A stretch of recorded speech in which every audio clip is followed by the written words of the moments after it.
উদ্দেশ্য হলো যে পৃথিবীতে কিভাবে মানুষ বৃদ্ধি পাবে। নারী পুরুষ সৃষ্টির কারণ হলো এটা, লক্ষ্য এটা।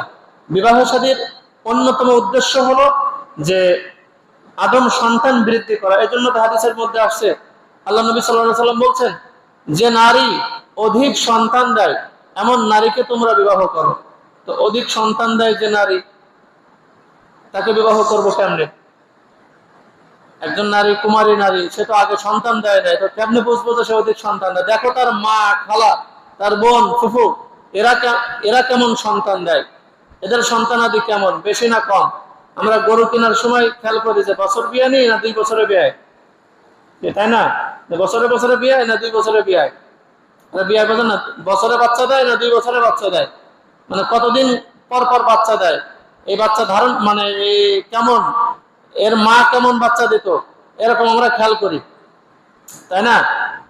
কিন্তু নবী করিম সাল্লাল্লাহু আলাইহি ওয়াসাল্লাম যে বিষয়টা আগে খেয়াল করতে বলছেন যে মেয়েদেরকে বিবাহ করার ক্ষেত্রে দেখো যে তার মা, তার খালা, তার ফুফু, এরা কেমন বাচ্চা দেয়, এরা বাচ্চা কেমন লালন পালন করে, এরা কেমন সন্তান গর্ভধারণ করতে পারে, এগুলি দেখো। যে নারী বেশি সন্তান গর্ভধারণ করতে পারে ওই নারীর মেয়েকে বিবাহ করো।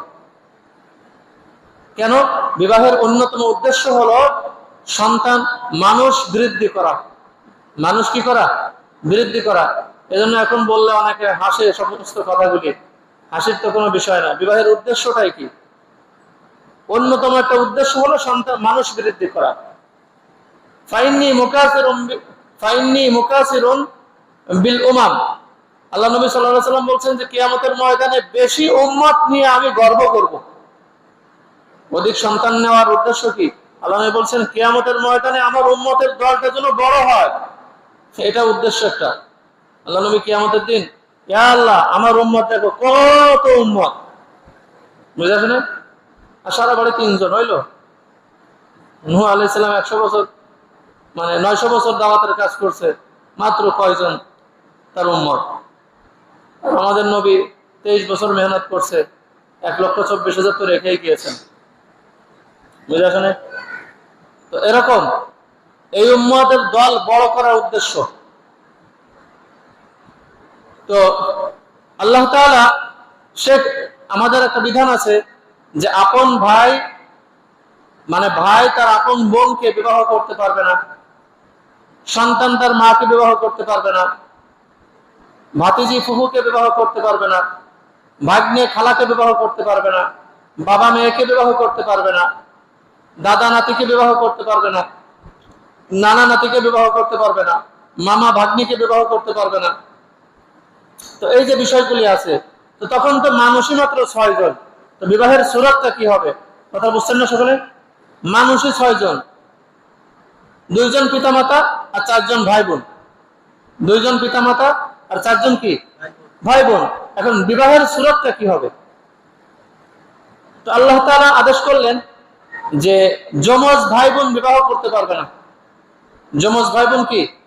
আদম আলাইহিস সালামকে আল্লাহ তাআলা সন্তান দিতেন যমজ, একটা ছেলে একটা মেয়ে, এক গর্ভে এক ছেলে এক মেয়ে, এক গর্ভে, মানে যমজ ভাই বোন একসাথে 2টা সন্তান হতো, একটা ছেলে হতো একটা মেয়ে হতো।